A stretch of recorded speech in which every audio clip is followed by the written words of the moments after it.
खुलताबाद तालुक्यातील जागृत भेंडाळा मारुती रस्त्याच्या कामात गेल्या काही दिवसांपासून वन विभाग अडकाठी निर्माण करत असून यामुळे भाविकांसह ग्रामस्थांना मोठा त्रास सहन करावा लागत असून आता वन विभागाच्या विरोधात रस्ता कामासाठी कायदेशीर लढाई लढणार असल्याचं भेंडाळा मारुती कृती समितीचे प्रवीण इंगळे यांनी आयोजित पत्रकार परिषदेत बोलताना सांगितलंय। खिंडी पिंपळगाव येथील डोंगरात जागृत भेंडाळा मारुतीचं मंदिर आहे। या ठिकाणी श्रावण व दर शनिवारी भाविकांची मोठी गर्दी असते।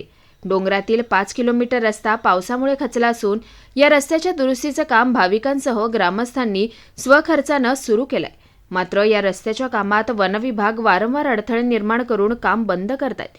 सदरील मंदिराकडे जाणारा रस्ता 65 वर्षापासून गाडीवाट असल्याची नोंद वन विभागाच्या शासकीय दस्तावेजात असतानाही वन विभाग रस्ता काम करण्यासाठी अडवत आहे। आतापर्यंत 5 किलोमीटरपैकी जवळपास 3 किलोमीटरचे रस्ता दुरुस्तीचं काम पूर्ण झालंय। या रस्त्यालगत काही शेतकऱ्यांच्या मालकीच्या शेतजमीन असून शेतकऱ्यांना सुद्धा रस्ता दुरुस्ती करून देत नाहीयेत। वन विभागाचे काही कर्मचारी शेतकऱ्यांना आरेरावी करतायत। भाविक व ग्रामस्थ यांच्यासाठी आता कायदेशीर लढाई करण्यात येणार असल्याचं शेवटी प्रवीण इंगळे यांनी सांगितलंय।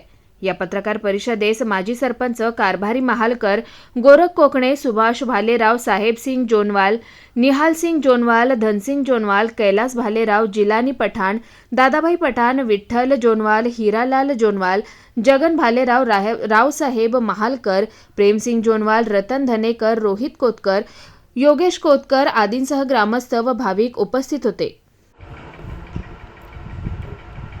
आज खुलताबाद शासकीय विश्रामगृह येथे प्रेस कॉन्फरन्स आयोजित केली होती।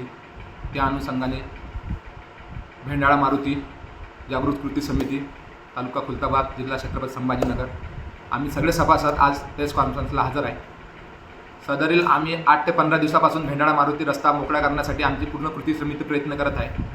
त्या अनुषंगाने काही ठिकाणी आमचा रस्ता मोकळा झालेला आहे, काही ठिकाणी वन विभाग आम्हाला आळाकाठी येत आहे आणि खाजगी जमिनीमध्ये सुद्धा त्यांची मनमानी आमच्या लोकांवर चालू आहे।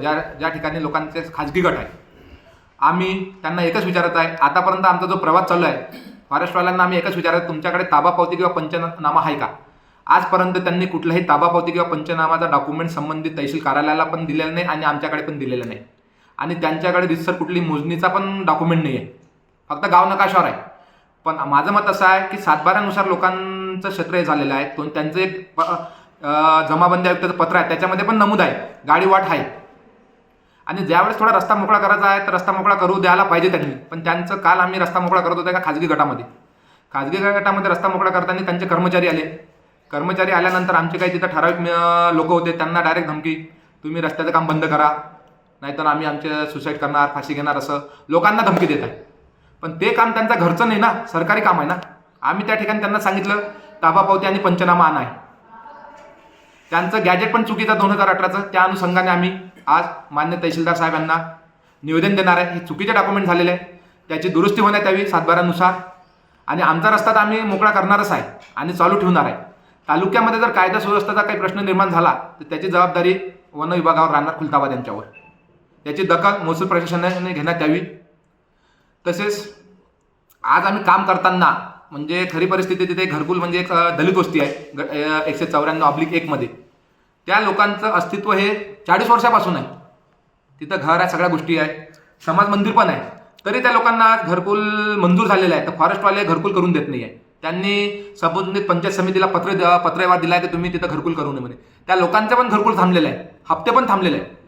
ह्या हुकुमशाही धोरणाला कुठेतरी आळा बसायला पाहिजे, प्रशासनाने त्याची दखल घ्यायला पाहिजे आणि रेकॉर्ड दुरुस्त करून सामान्य लोकांना न्याय द्यायला पाहिजे।